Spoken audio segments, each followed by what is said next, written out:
Good afternoon, everyone. Thanks for joining us. If you're new here for the first time, my name is Tal Howard, and I direct the Center for Faith and Inquiry, and it's our honor to host this event. Just out of curiosity, how many people have been here for all 3 nights? All right, okay, they're gold stars for you outside. You get your stars, so it's wonderful. It's a real privilege. Some of you may or may not know that the idea behind this is also to produce a book eventually, so you can look forward to the published version of this at some point. I also just want to make a few announcements before I hand it over to my colleague Steve Alter. The next year, Herrmann Lectures will be given by Dennis Alexander, who is a molecular biologist at Cambridge University and the Emeritus Director of the Faraday Institute for Science and Religion, and a recent giver of the Gifford Lectures. So dates to be determined, but that will be November of 2014. Also just wanted to announce a couple events that the center is hosting coming up quickly. On October the 28th, we're going to launch a new named lecture, the Walter and Darlene Hansen Lecture, and it will be by Matt Milner at Wheaton College on the topic Visual Heresy, Depictions of God the Father in the History of Western Art, and that's October the 28th.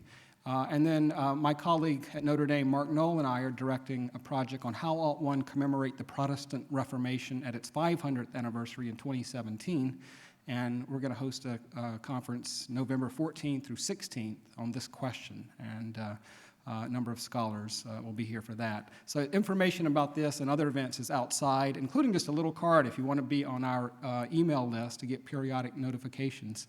We'd be glad to have you there. And then finally, just let me make two thank yous before I sit down. First, just thank Dr. Alter, my colleague and chair of the history department, for emceeing these 3 days. And also, with the single exception of Owen Gingerich himself, no one has worked harder than Ryan Groff in making all this possible, just setting everything up. So let's give them both a hand, and thank you.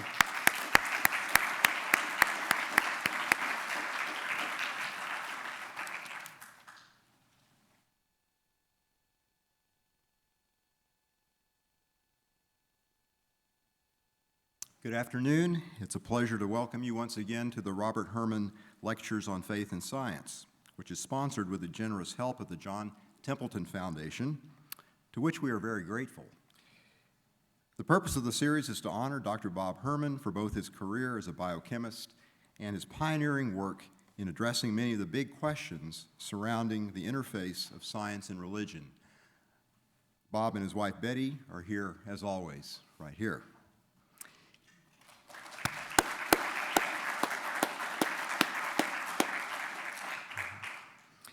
Each year, the Robert Herrmann Lectures are given by a major thinker who develops an original perspective on a topic at the threshold of science and religion.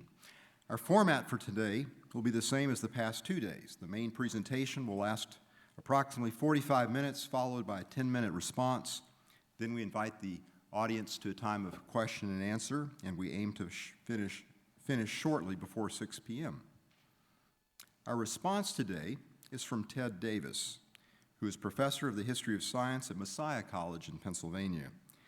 Ted is a former president of the American Scientific Affiliation, and more recently has been elected a fellow of the history of science for the BioLogos Foundation. He has published dozens of articles about Christianity and science and is co-editor of the 14-volume Works of Robert Boyle. Ted's current project, supported by the National Science Foundation and the John Templeton Foundation, examines the religious activities and beliefs of prominent American scientists in the early 20th century. As all of us know, our speaker for this year's lecture series is Owen Gingerich, who is Professor Emeritus of Astronomy and of the History of Science at Harvard University, and a Senior Astronomer Emeritus at the Smithsonian Astrophysical Observatory. In addition to his technical work in astronomy, Dr. Gingerich is a leading authority on Nicholas Copernicus and Johannes Kepler, pioneers of the cosmological revolution of the 16th and 17th centuries. Dr. Gingerich has given many distinguished public lectures, including a 2005 series at Harvard on God's universe, These have been published as a book by the same name, which you may possibly have noticed on a table in the foyer as you were coming into the auditorium. The series this week at Gordon College is entitled On the Nature of Science. The individual lectures thus far have been on the topics was Copernicus right, and second was Darwin right. Tonight's lecture is under the title, Was Hoyle Right? Please join me once again in giving a warm welcome to Dr. Owen Gingerich.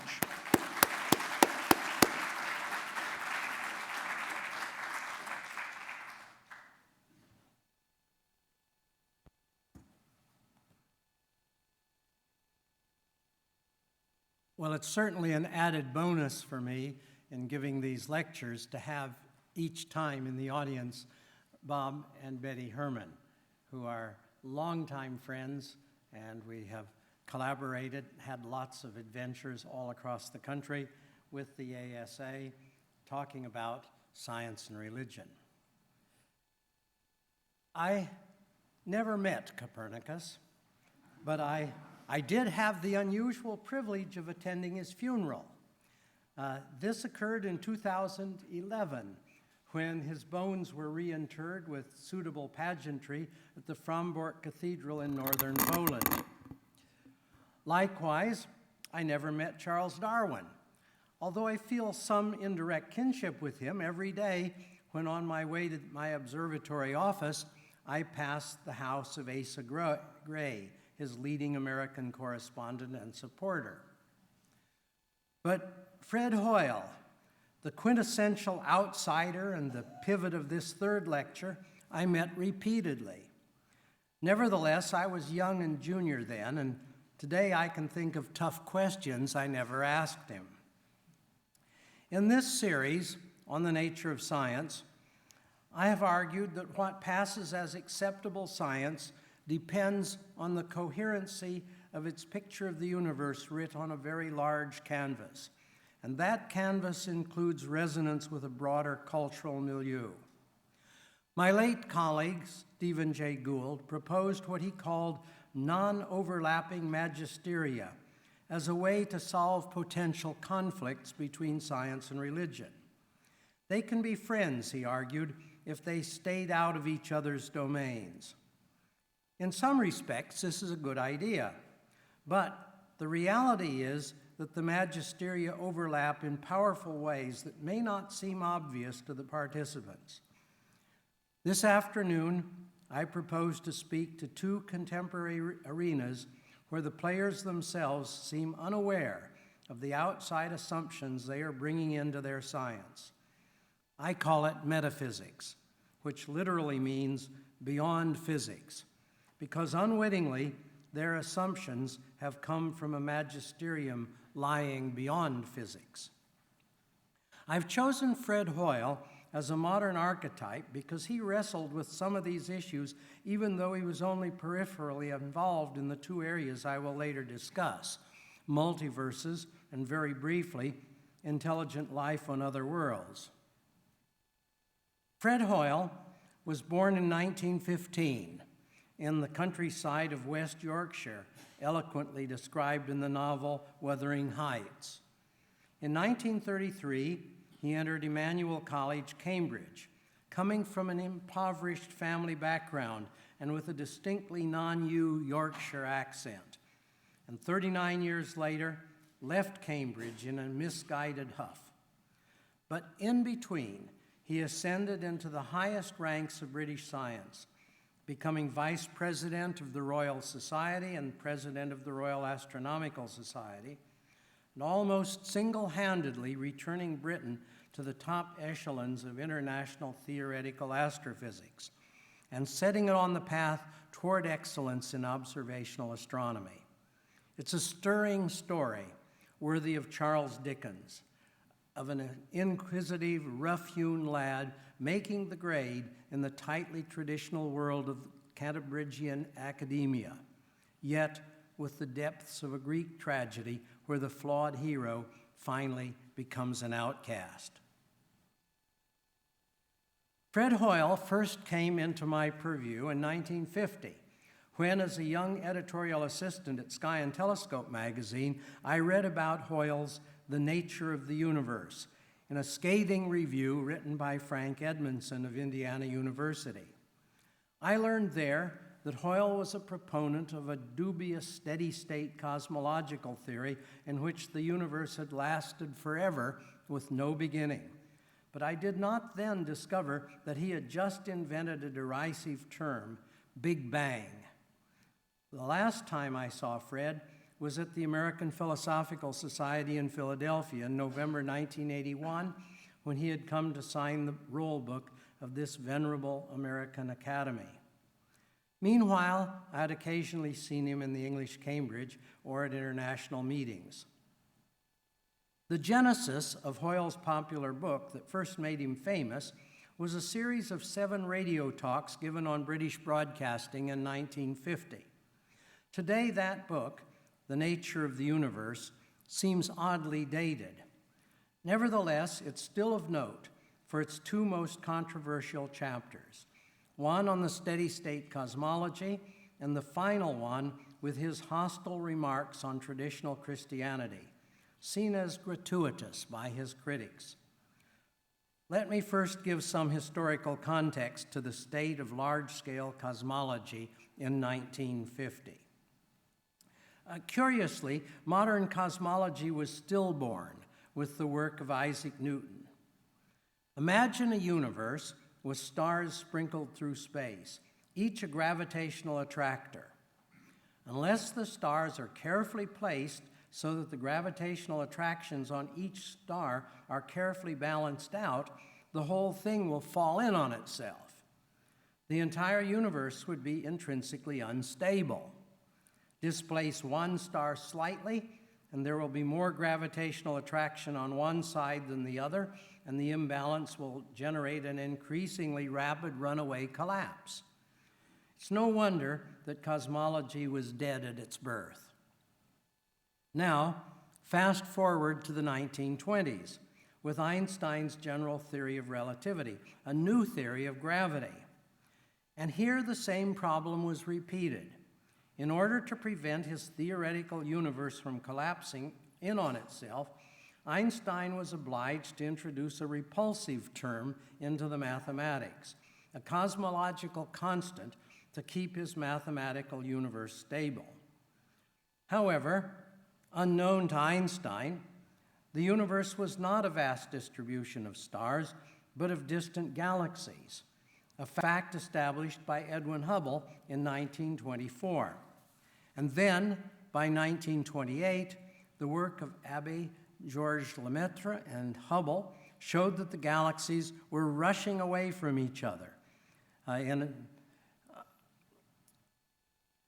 what was seen as an expanding universe. The farther they were, the faster they were going. It seemed the cosmological constant was no longer needed to keep it quiescent because the universe was explosively expanding. Einstein reputedly said that the cosmological constant was his greatest blunder, but he never wrote that statement down, and it may just be a mythological quotation. Ironically, the recent Nobel-winning work of the late 1990s has brought the cosmological constant back into play to account for the acceleration of the expansion. One consequence of the expansion of the universe is that we can calculate an age, the time for the initial explosion that started it all off. A simple analogy will show how this works. Suppose that when this lecture ends, everyone heads out in a straight line at a constant speed, scattering in every direction from this hall. At some later time, we collect the data on each person's distance from the hall and the speed of travel. Some, filled with questions, will still be lingering in the hall. Others, in speeding sports cars, may be all the way to Boston. Given the speeds and the distances, it will be a simple calculation to know when the lecture ended. Likewise, back in 1950, astronomers could estimate the distances to the galaxies. The fainter they were, the farther they were. and the speeds could be determined from the redshifts of the lines of their spectra. The distance speed relation showed that the universe was approximately 1 billion years old. Now, 1 billion is a pretty big number. Today we're getting used to numbers of this size. The population of the world is approaching 8 billion persons. The annual Pentagon budget for nuclear weapons is in some tens of billions of dollars.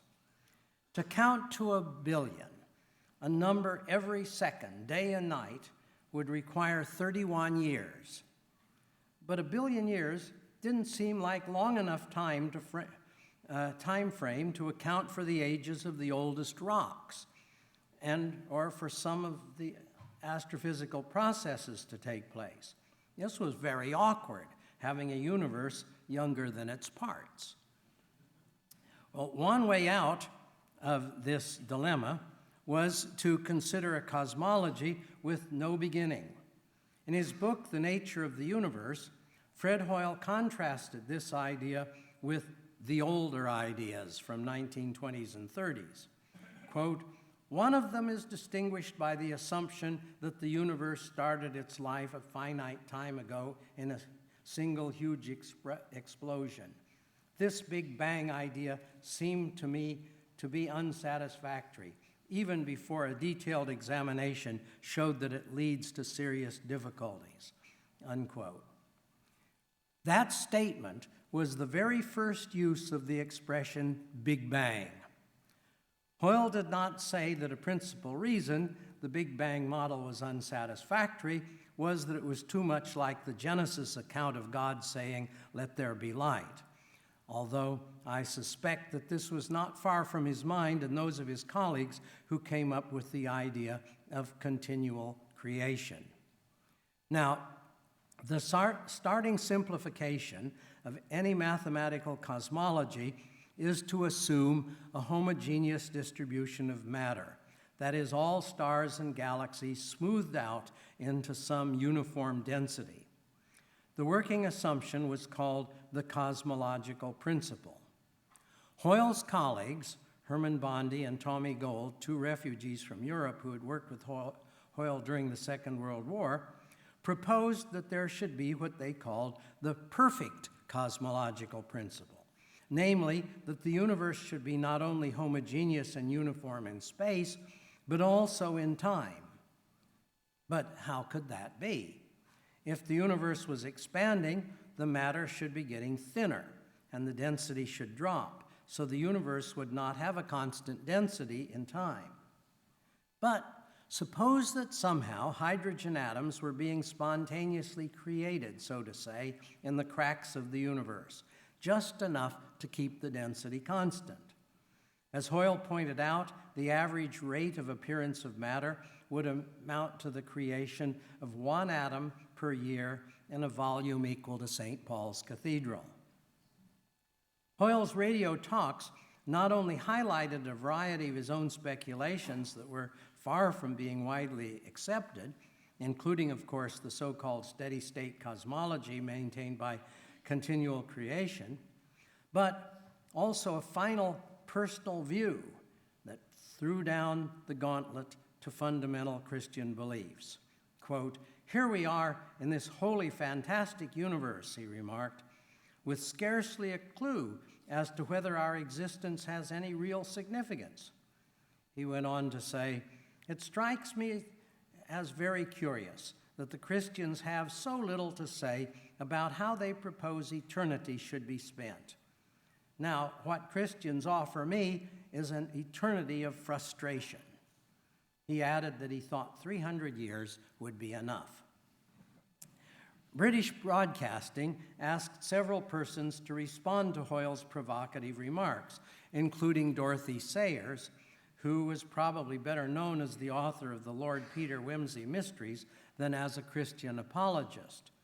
But she was very active in the circle of C.S. Lewis, whose own BBC talks had generated the best-selling book, Mere Christianity. In remarks under the heading, "The Theologian and the Scientist," Sayers noted that, quote, When modern scientists begin to discuss religion, I often wish that some kindly soul had thought of sending them to Sunday school, for they do not seem to know the meaning of the words Christian use. Here, for example, is Mr. Fred Hoyle. He finds the idea of immortality horrible because he himself would not care to live more than 300 years. And he complains that Christians have so little to say about how they propose that eternity shall be spent. Quote, Christians have, in fact, said a good deal about the nature of eternal life, in particular that it does not consist, as Mr. Hoyle seems to think, of endlessly prolonged time of the kind we know. They insist that, although we are often obliged to picture eternity in terms of time, the two things are really incommensurable. Sayers went on to use the analogy of a novelist over an undisclosed length of time developing a character whose entire trajectory is then on display simultaneously, the difference between eternity and immortality. In the next few years that followed Hoyle's BBC presentation of continuous creation, a minor revolution occurred. Walter Baade at Mount Wilson and Palomar observatories discovered that there were not just one but two kinds of Cepheid variable stars, which had provided the distance scale to the Andromeda galaxy. When that was sorted out, astronomers recognized that the whole distance scale, and hence the cosmological age calculations, were out by a factor of 2. So the problem of the universe being younger than its parts went away, at least for the moment. In 1951, Pope Pius XII declared that the Big Bang cosmology gave evidence for creation and a creator, though he didn't expressly use the term Big Bang, as that had not yet gained currency as the universal popular name for the anti-steady-state cosmology. His triumphalist address to the Pontifical Academy of Sciences concluded, "Thus, with the concreteness which is characteristic of physical proofs, it has affirmed the contingency of the universe and also the well-founded deduction as to the epoch when the world came forth from the hands of the Creator. Hence, creation took place. We say, therefore, there is a Creator. Therefore, God exists." The waggish George Gamow, a full supporter of the Big Bang theory because of his theoretical conception of the hot origin of the elements, in a characteristically whimsical mood, inserted a footnote in one of his technical papers, citing the papal statement as infallible proof that his cosmology was now beyond all doubt. In contrast, Georges Lemaitre, then still active as a Catholic cosmologist, was dismayed by the Pope's tangling of physical cosmology and theological creation, and made sure that the director of the Vatican Observatory had a few words with Pope Pius.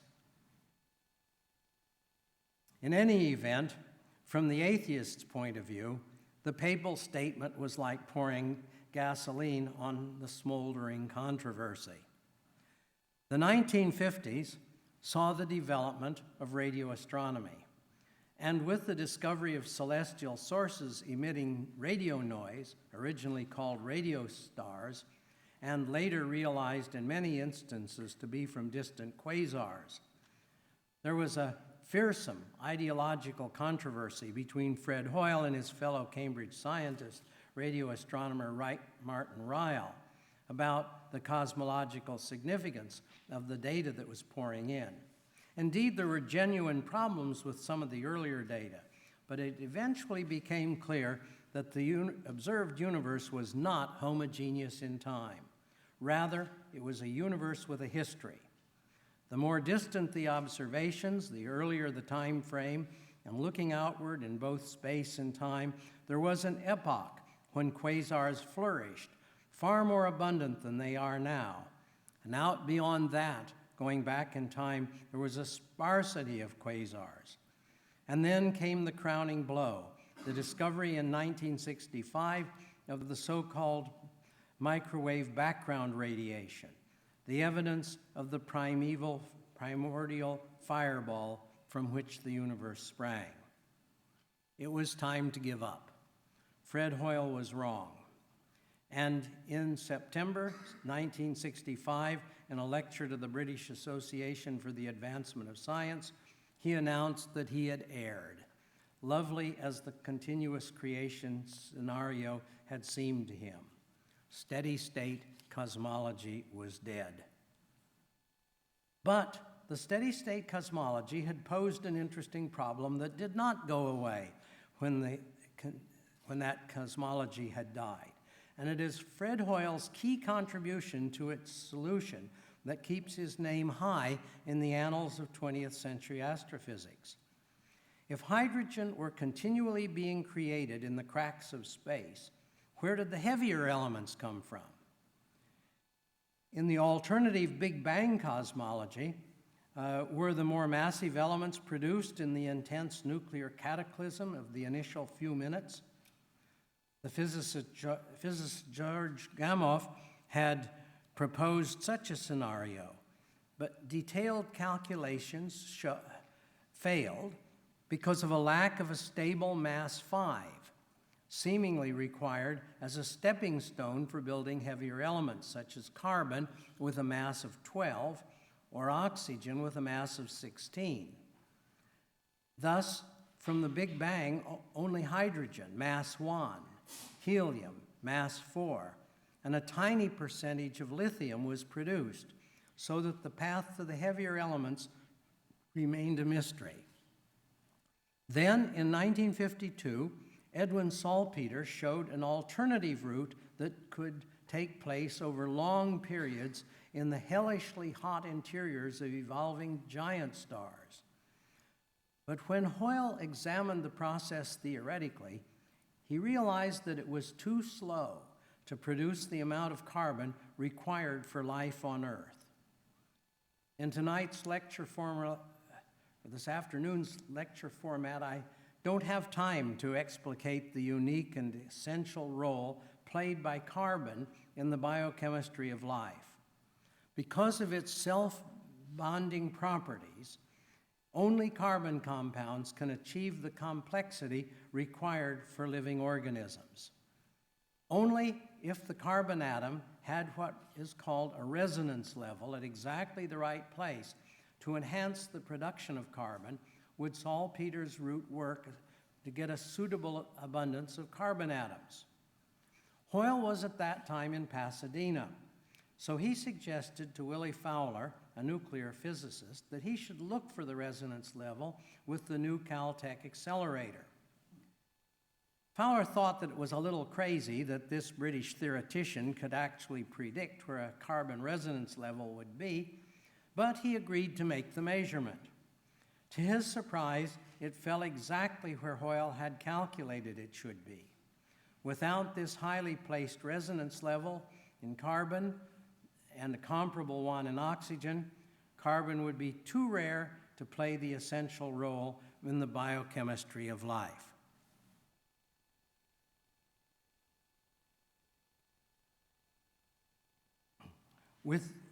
In a few years, Hoyle and Fowler, together with Geoffrey and Margaret Burbidge, worked out in considerable detail how building of the heavier elements would take place in the cores of evolving stars.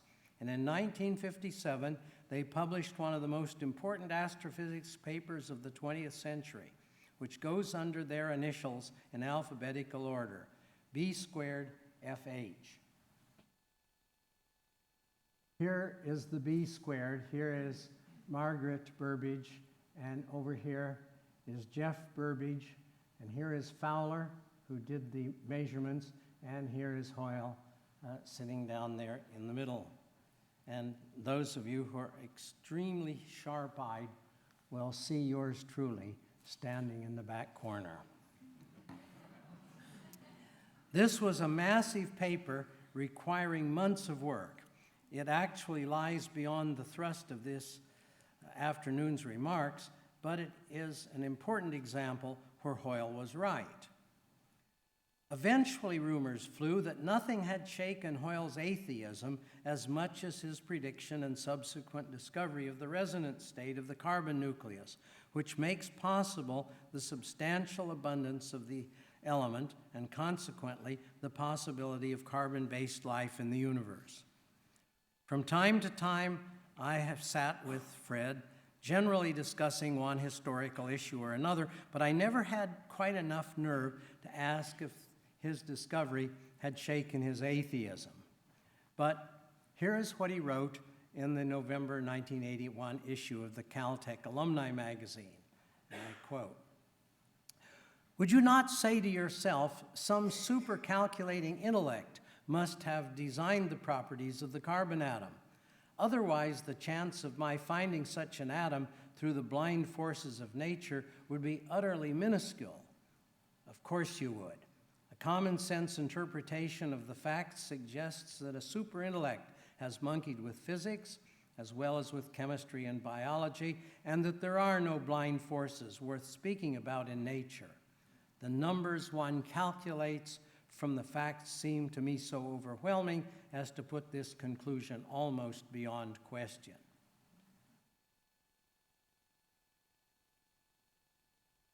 I thought I should take a little time to show you exactly what it is we're talking about. On your right, you see a carbon atom with its neutrons and protons. Here you can see the effect of having a helium atom, 2 neutrons, 2 protons, smashing into a beryllium atom, and the loss of mass in the combination, which is turned into energy, would come up to this level here, accepting that the helium is coming in with a velocity and therefore with a little bit more energy, and it pushes it up just enough to make it match this resonance level.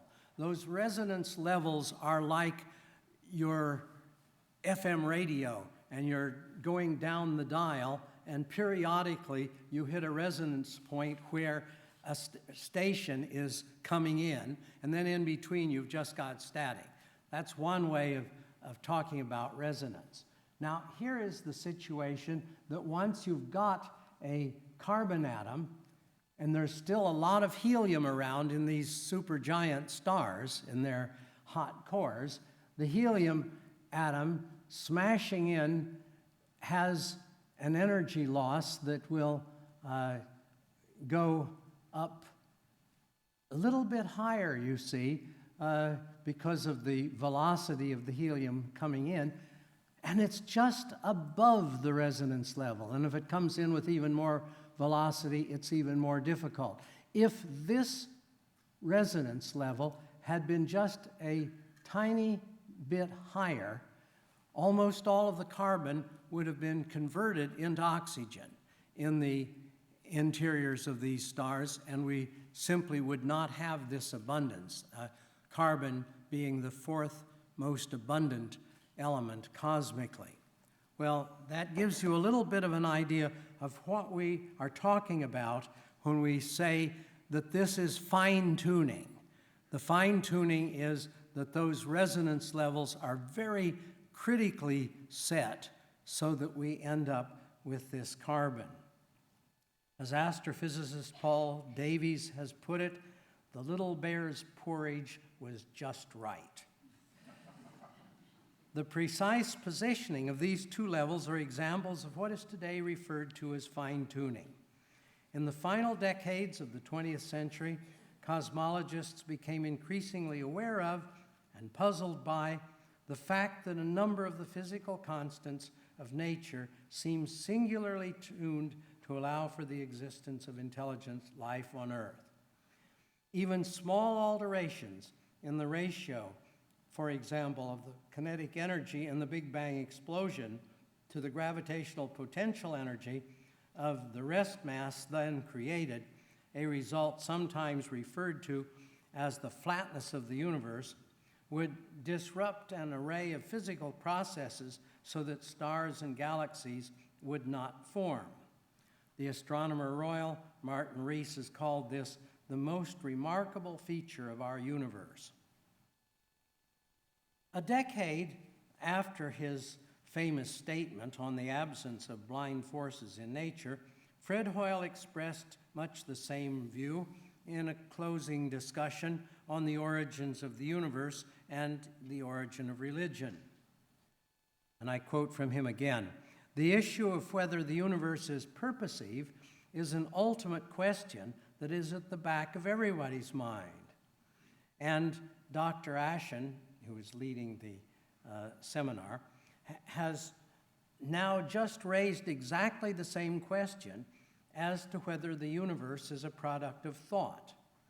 And I have to say that this is also my personal opinion, but I can't back it up by too much of precise argument. There are very many aspects of the universe where you either have to say that there have been monstrous coincidences, which there might have been, or alternatively, there is a purposive scenario to which the universe conforms. Such talk and the whole idea of fine-tuning has been disturbing to the atheists. How can the magisterium of science cope with the idea that there is purpose in the universe? Not everyone is as candid as Fred Hoyle was. We might call this the atheist dilemma. Either there are monstrous coincidences or there is purpose in the universe. One very creative way out of this puzzle is to ask whether there's only a single way to make a universe. We simply do not know if this is the case, but just suppose that there are multiple possibilities. If there are other possibilities, would not these alternative universes actually exist somewhere? That, by the way, is called the principle of plenitude, to which I shall return. In any event, this is the basis of the popular multiverse idea. And if there could be another universe, why not millions or trillions of other universes with assorted dimensions, physical constants, chemistry, and maybe even biology?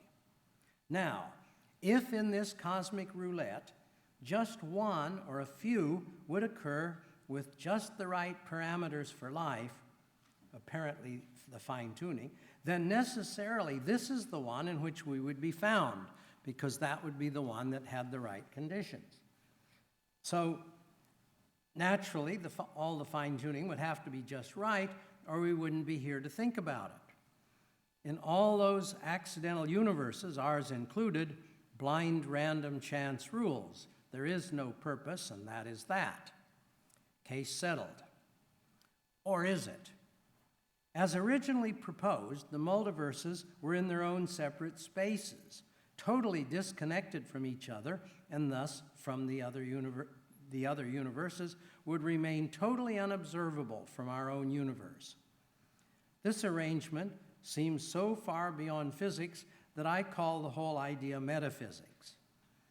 There is, however, another form of multiverse, perhaps invented when the multiverse enthusiasts began to recognize the difficulties of considering as scientific the first unobservable form of multiverses. In this new form, which has risen like a phoenix from the ashes of the original theory, the various universes, with their entirely different physical laws, lie within the same space, but as regions with different physical laws. Now, don't ask me what happens at the boundaries. Enthusiasts speculate that the different regions can collide, and that we might be able to discern visible consequences of collisions between regional multiverses. It's a wild and wonderful speculation, very comforting to those who like to think that this finely tuned world is merely random chance. Well, as I've argued in the previous lectures, what scientists find acceptable rests primarily on the idea of coherency. But how an explanation fits not only in the narrow confines of the discipline itself, but in a broader landscape of understanding. This is where magisteria can indeed overlap. Coherency does not ignore testability, But at times, the lack of a specific positive test does not prevent the acceptance of a scientific explanation. In particular, we have seen that the absence of an observed annual stellar parallax did not prevent general acceptance of the motion of the Earth around the Sun. Let us be clear about this debate. Ultimately, the debate is about belief, the sources of belief, and the overlapping magisteria in which they are founded. Darwin wrote about the survival of the fittest. Exactly a century ago, the Harvard chemist Lawrence J. Henderson turned that around with a book entitled The Fitness of the Environment. Not only must life itself be robust enough to survive, but a favorable environment, including the available chemistry, was required. Henderson argued without the high availability of carbon, and then it was not yet known that carbon is the fourth most abundant element in the cosmos, there would not be life on Earth. Similarly, lacking the unusual and remarkable physical properties of water, we would not be here. And arguing from his own specialty, carbon dioxide and its solubility in water, macroscopic animals such as ourselves would not be able to get rid of waste from the oxidation processes in our bodies, the source of our energy, without some unique properties of the carbon dioxide molecule. We breathe out about 2 pounds of carbon dioxide every 24 hours. The extraordinary solubility of carbon dioxide in water allows us to exhaust this waste product, which is waste to us, but provides the building blocks for plants. Today, we know that beyond these special properties cited by Henderson are a series of precisely tuned physical constants that make our environment and its chemistry fit for life. It is as if our universe had been designed for life.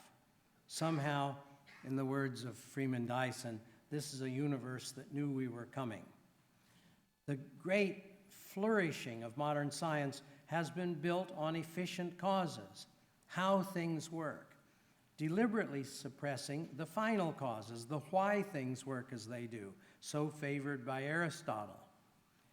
It was Francis Bacon, in his book, The Advancement of Learning, who railed against final causes. Natural philosophy inquires into causes, he wrote. The one part, which is physics, inquires and handles the material and efficient causes, and the other, which is metaphysics, handles the formal and final causes. Human understanding, however, while aiming at further progress, falls back to what is actually less advanced, namely final causes, for they are clearly more allied to man's own nature than the system of the universe, and from this source have wonderfully corrupted philosophy, unquote. But surely, Sir Francis, if we wish to go beyond physics to consider metaphysics the reason why, we need to think about final causes. A simple example, popularized by John Polkinghorne, distinguishes between efficient and final causes. He asks, why is the water in the tea kettle boiling? And we can answer, the water is boiling because the heat from the fire raises the temperature of the water till the molecules move faster and faster so that some escape from the surface and become a gas. But we can also answer that the water in the tea kettle is boiling because we want some tea. The first answer illustrates what Aristotle called an efficient cause, an explanation of how the phenomenon takes place, while the second answer, because we want some tea, is a final cause, the reason why the phenomenon takes place. One aspect of the scientific revolution of the 17th century was that it turned away from final causes, so central in the Aristotelian worldview, and concentrated on efficient causes, the how of the phenomena. To me, belief in a final cause, a creator God, gives coherent understanding of why the universe seems so congenially designed for the existence of intelligent, self-reflective life. Only small changes in the numerous physical constants would render the universe uninhabitable. I do not claim the fine-tuning as a proof for the existence of a creator, only that to me the universe makes more sense with this understanding and is the core of my belief. Harumph! I can imagine a feisty atheist challenger declaring, "You are falling into an age-old God-of-the-gaps trap. When you can't understand the physical or biological basis of some phenomenon, such as the apparent fine-tuning, you simply say, 'God did it,' and pack up your critical senses and go home. You don't say how it was done." What the atheist challenger is missing here is that I was arguing that the fine-tuning can be understood as the design of a creator God as a formal cause, not the how of an efficient cause. I was working from the magisterium of religious and theological understanding, but this is clearly a case of overlapping magisterium, because part of my theological understanding is that the heavens declare the glory of God, and that is reflected in my scientific understanding of the fine-tuning. It is a matter of belief, not of proof. But now let us look back at the multiverse side of the question.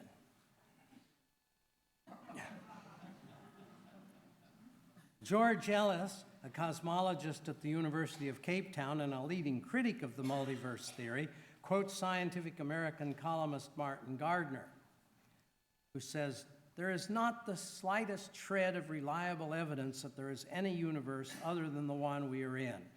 No multiverse theory has so far provided a prediction that can be tested. As far as we can tell, universes are not plentiful." Earlier in his article, Ellis states that the claim that multiverses exist is a belief rather than an established scientific fact. Despite this, many articles and books dramatically proclaim that the multiverse is an established scientific fact. There goes that word belief again, but this time belonging to the supporters of the multiverse theory. Many are atheists, but by no means all. It seems that metaphysical ideas from an overlapping magisterium have entered the scene again. In a modest rebuttal to Ellis's essay, University of London astronomer Bernard Carr writes that without a multiverse, one may be forced to adopt a non-physical explanation like fine-tuner, which is why Neil Manson, a philosopher at the University of Mississippi, claims that the multiverse is the last resort of a desperate atheist. But one can simply withhold judgment, as Steven Weinberg, who is an arrogant but very thoughtful atheist, has done. A decade ago, in a debate I moderated between him and John Polkinghorne, I asked Steve Weinberg on what basis beyond faith can you justify the idea of multiple universes? Quote, "I don't maintain that the idea is true," he responded. "It is a possibility that has emerged and it remains a possibility. When I become convinced of its truth, it will be because the equations of physics that unify various forces, the equations of quantum mechanics, relativity, all that, have that as a consequence. It won't be as an act of faith. It will be a deduction from the laws, which we at present, unfortunately, don't know. Now, you may say it's an act of faith because we will not be able to observe these other big bangs or these other terms in the wave function. But that's the dilemma that science has been in for a long time. We don't really observe quarks, and we will never see the track of a quark.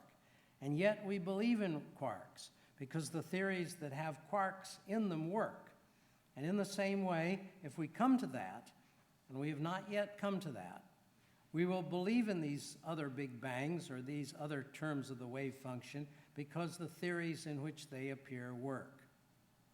Somehow, Steve's clear statement reminds me of a poem by Robinson Jeffers, an American poet and brother of a Lick Observatory astronomer. Here are lines from The Great Wound. The mathematicians and physics men have their mythology. They work alongside the truth, never touching it. Their equations are false, but the things work. Now, as to the efficacy of the multiverse cosmology, to the extent that it is the cosmologist's mythology simply to give a physical explanation for the fine-tuning that tends to our existence, I am inclined to write it off as a metaphysical fantasy. But should it someday fall into place in our understanding of a grand unified theory that unites quantum mechanics and relativity, then perhaps, as in the case with those unobservable quarks, we would simply have to believe in the unobservable multiverses. Nevertheless, I would be unlikely to abandon the idea that those seemingly fine-tuned physical parameters are somehow God-given. My view is, of course, a final cause, something that can coexist with an efficient cause. As I was preparing this lecture, I was astounded to discover a resonance with an address given by Fred Hoyle in the University Church in Cambridge in 1959. Hoyle spoke of the stars as serving as gigantic factories in which the whole array of atoms are produced from the simplest atom of all, hydrogen. The lecture was given, I should remind you, very soon after the famous B²FH paper on the astronomical origin of the elements. Quote, "If this were a purely scientific question and not one that touched on the religious problem, I do not believe that any scientist who has examined the evidence would fail to draw the inference that the laws of nuclear physics have been deliberately designed with regard to the consequences they produce inside the stars. If this be so, then my apparently random quirks," and here let me interject that what Hoyle calls random quirks, we would today call fine-tuning. "My apparently random quirks become part of a deep-laid scheme. If not, then we were back again to a monstrous sequence of accidents." I cannot help but think that Hoyle's monstrous sequence of accidents is what the multiverse hypothesis is now being asked to provide.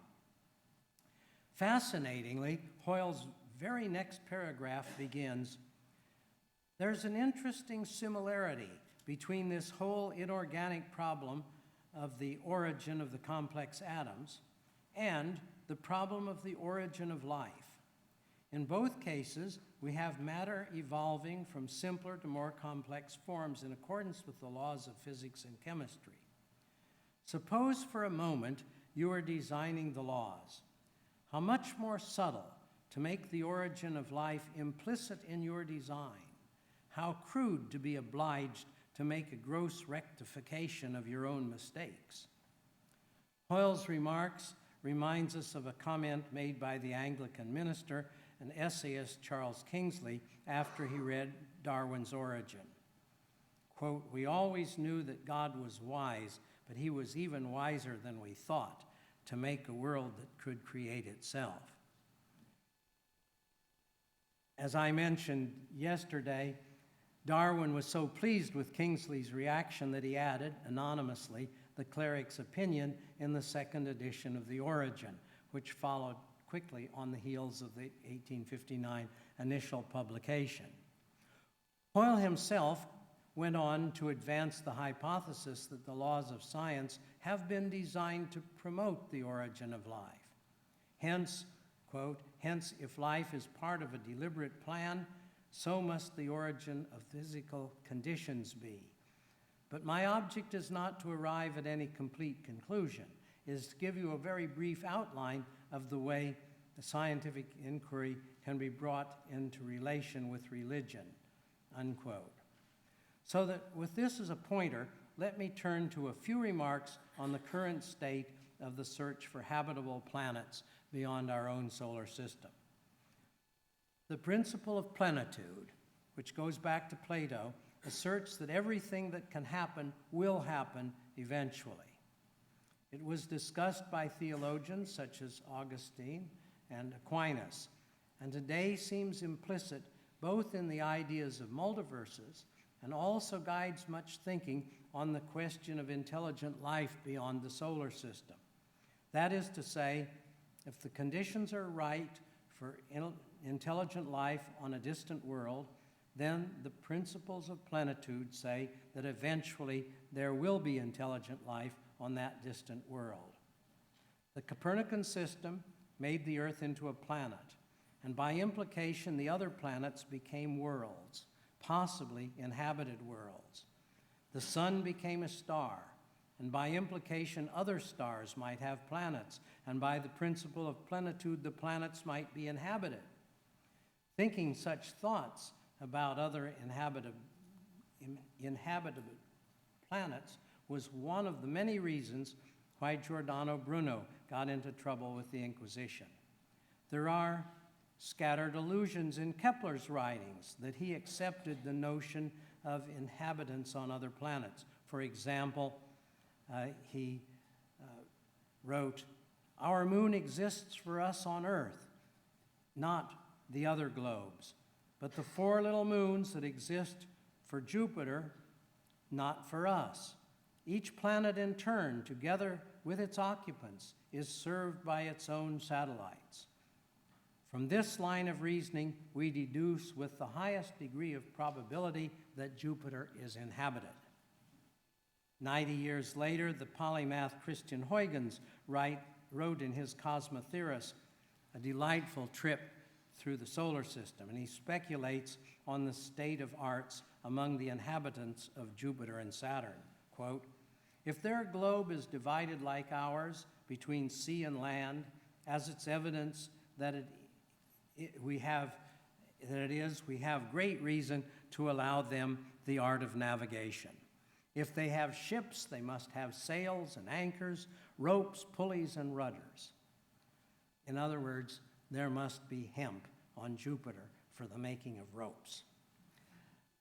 Another century later, William Herschel, the discoverer of the planet Uranus and an eminent observer and builder of telescopes, wrote in the Philosophical Transactions of the Royal Society, quote, "The sun appears to be nothing else than a very eminent, large, and lucid planet. Its similarity to the other globes of the solar system with regard to its solidity, its atmosphere, and its diversified surface, the rotation upon its axis, and the fall of heavy bodies leads us to suppose that it is most probably also inhabited, like the rest of the planets, by beings whose organs are adapted to the peculiar circumstances of that vast globe." Can you imagine life on the sun? The most extravagant projection came in 1837 from the popular astronomy writer, the Reverend Thomas Dick, whose celestial scenery, or the wonders of the planetary system displayed, includes a table with specific numbers for the population of planets, asteroids, planetary satellites, and even the rings of Saturn. Basing his calculation on the population density of England, he got 6,967,000,000,000 inhabitants of Jupiter and 8,141,000,000,000 for the rings of Saturn. Plenitude on steroids. By the end of the century, the Boston Brahmin made his own observatory in Arizona. Percival Lowell argued for intelligent inhabitants building canals on Mars. Plenitude was then in eclipse, and Lowell's Martians were met with widespread skepticism in astronomical circles. The most widely held view on how planets were formed was the collision theory, and the collision of two stars was seen as immensely rare event in the Milky Way galaxy. Not until the 1950s was the nebular hypothesis revived with the prospect of millions or more planets within our galaxy. The famous Drake equation estimated not only the number of planets, but the number of technical civilizations in our home galaxy. The number proved to be highly variable, depending heavily on the assumed lifetime of a communicating civilization. Then, in 1992, my colleague and former thesis student, David Latham, discovered the first planet beyond the solar system. The problem was it was so unusual that no one could be sure whether it was really a planet or just a super-dwarf star. And it's taken nearly 2 decades to be sure that it really was the first discovered exoplanet. Now, Latham is considered the Leif Erikson of exoplanets. The search for exoplanets has, in the last decade, burst into a big business among astronomers. I consulted with him last week for the latest number of exoplanet candidates, 3,588, and the number of confirmed planets is 145 in systems hosted by 75 stars. Part of what is driving the exoplanet search is the hope to find an Earth-like planet with signs of life. Because oxygen is a very active element that will rust its environment, an oxygen atmosphere will gradually disappear unless it is continually replenished. So far, it has been difficult to find, other than the chemical reactions of life, a process that will sustain an oxygen atmosphere. Hence, the detection of an oxygen atmosphere is a critical goal of the exoplanet research program. Once again, the question of belief enters the game. A fundamental belief of many of my colleagues is the principle of mediocrity. Despite the fact that the human brain is the most complex thing known to science, it seems somehow too humanocentric to think we are the tops in the universe. In fact, the human brain is sufficiently complex to speculate that it is not the most complex object in the universe. These various evaluations of our place in the universe belong to a philosophical belief, a magisterium that is not part of the science. But obviously it overlaps with the magisterium that encompasses the nature of science. I would personally not be shocked if the spectroscopists find an oxygen signal. For 1 billion years, imaginary scientists on a distant world observing our solar system from afar would have found a weak oxygen signal from our planet, but only bacteria would have caused it. It would be fabulous for us to find such a signal from afar, to know that our universe is somehow designed to be favorable to the origin of life. Habitable, yes, but not necessarily inhabited, unless bacteria is to count as inhabitants. The oxygen signal alone would not, however, give us a clue about the existence of intelligent life, but it will surely help mold the magisterium of belief. As I now conclude this third excursion into the nature of science, I suppose I should specifically answer the question of whether Fred Hoyle was right. The answer is, of course, sometimes. And one of the ideas that sometimes comes up in his reflections was the notion of a superintelligence designing it all. As I have said earlier, I accept the fine-tuning of the physical constants as a final cause and evidence for the planning and intentions of a creator God. But this evidence does not stand alone. The mere fact that the universe is comprehensible to our minds is also powerful evidence for a superintelligent designer. In this, Fred Hoyle was close to being a religious atheist. Hoyle was very far from traditional Christianity, so brilliantly defended by his contemporary and fellow BBC commentator, C.S. Lewis, with his book, Mere Christianity. And yet, by the deep way he understood the nature of science, Hoyle was not that far from final causes.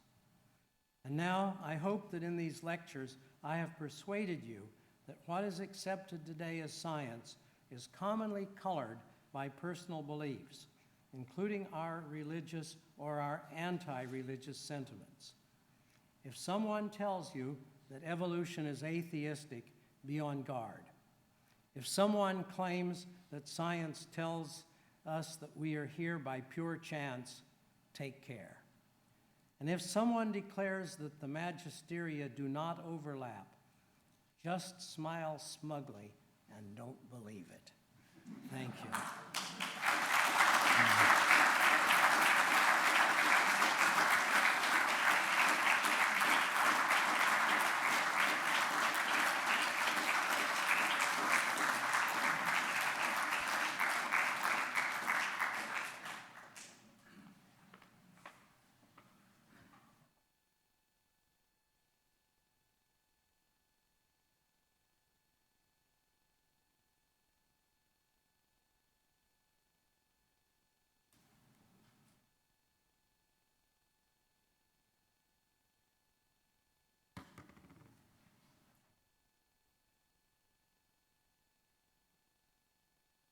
Sorry, but my slides won't advance.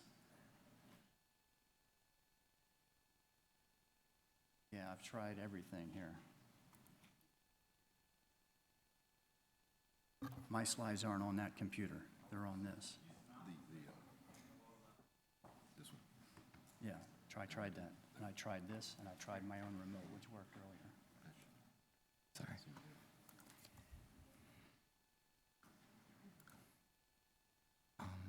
There you go. Okay. Yeah, I'll just use this now. It's working. Thank you. The inspiration for my title is someone who was mentioned in Owen's talk, namely George Gamow, a Russian emigre physicist who lived in the United States for much of his life. Very famous for a number of his funny little books about modern physics, including one called 1, 2, 3, Infinity, in which he says this: "There was a young fellow from Trinity who took the square root of infinity, but the number of digits gave him the fidgets. He dropped math and took up divinity." Thank you very much, Gordon College. I'm delighted to be here, especially because of the importance of Bob Herrmann and Owen Gingerich for my own understanding of Christianity and science. I met both Bob and Owen at events sponsored by the American Scientific Affiliation, the oldest organization of Christians in the sciences in North America. Quite possibly, the Herrmann lectures would never have happened if the ASA had not existed. Certainly, I would not be here tonight if the ASA had not existed. If you are a Christian who is deeply interested in the sciences, especially if you are a lot younger than the gray heads who've been speaking to you today, I urge you to join the ASA to help carry the torch to generations of Christians and scientists yet unborn. Please consider this very carefully. Make a point to check out our website this week.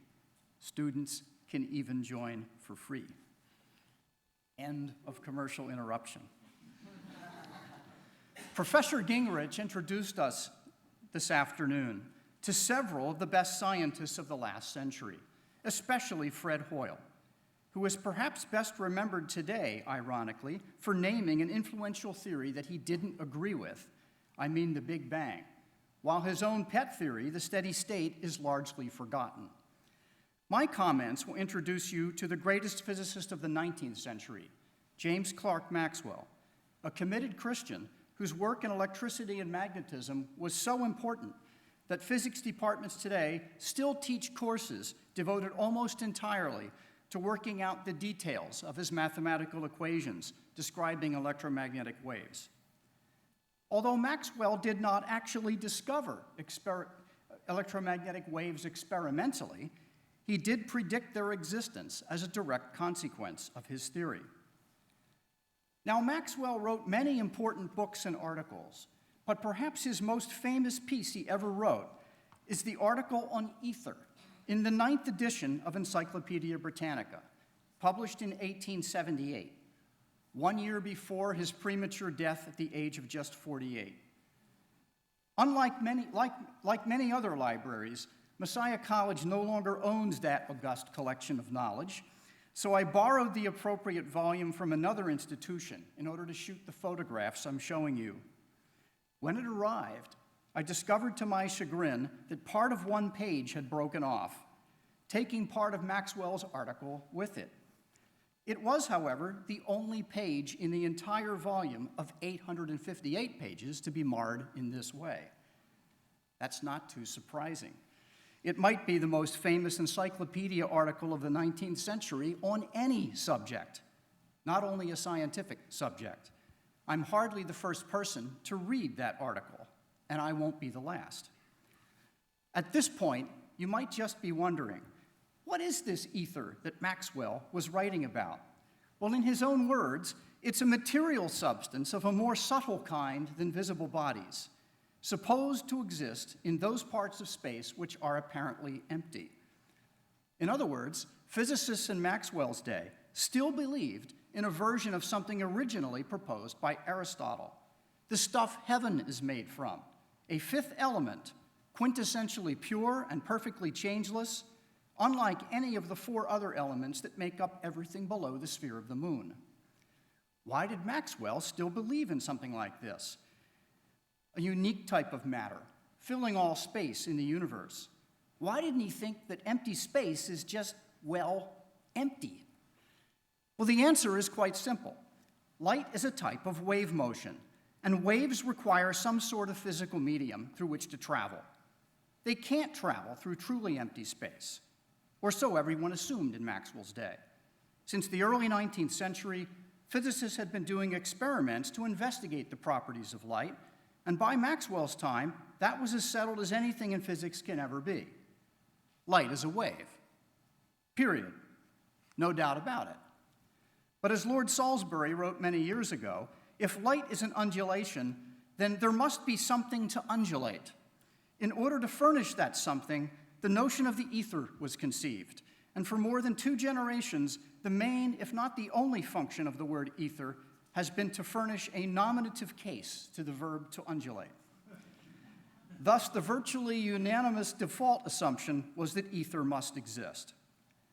Now, Maxwell provided an additional reason to believe in ether. He used his particular version of the ether to predict the existence of radio waves, which really do exist, as Henry Hertz discovered a few years later. Pretty impressive, to be frank.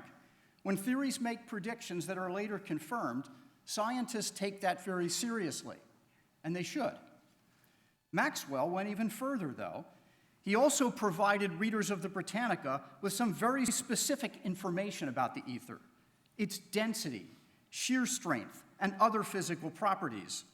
He went on to suggest how we might even measure the absolute velocity of the Earth as it moves through the stationary ether that pervades all of space. The only problem is, no one could actually get a measurable result. In other words, we can't detect the presence of the ether at all. And that's one of the main reasons why you won't find articles about it in scientific journals today. As Galileo's spokesman, Salviati, said to Simplicio in his famous book about Copernicus, our discourses must relate to the sensible world and not to one on paper. Now, this is exactly where multiverse hypotheses seem to be presently. For the time being, and perhaps forever, we cannot observe any of these hypothetical universes. True, for several years, most physicists accepted the existence of quarks, hypothetical entities proposed by Murray Gell-Mann to explain certain properties of matter, before a single quark had yet been seen. Well, there are 2 fundamental differences between quarks and multiple universes. First, there is the crucial fact that all 6 types of quarks have now been observed in particle accelerators. And there is the further fact that there are only 6. Whereas some multiverse theories postulate the existence of far more than just 6 universes, 10 to the power 500 to be specific. One way I can try to give you a sense of such an enormous number is to say that the number of particles in the known universe is many orders of magnitude smaller than 10 to the 100th. And then to get all the way up to 10 to the 500th, we have to multiply 10 to the 100th by itself a total of 4 times. Now, during the Middle Ages, the great philosopher William of Ockham proposed a rule known as Occam's razor for judging some explanations better than others. It's not a hard and fast rule that must always be followed, but scientists usually use Occam's razor to cut out explanations that don't measure up. This rule takes multiple forms, and one of them goes like this: do not multiply explanatory entities beyond necessity. It isn't hard to see why proposing the existence of 6 quarks, all of which have now been seen, is a far sight better than proposing the existence of 10 to the 500th universes, none of which it may ever be remotely possible to detect. Or why proposing the exquisite design of the only universe we have ever observed is a far sight better than proposing 10 to the 500th unobservable universes, each of them randomly assigned different properties. With all of the enthusiasm about multiverses these days, I dare say Occam is rolling over in his grave, and Maxwell is wondering whether we gave up on the ether a bit too quickly.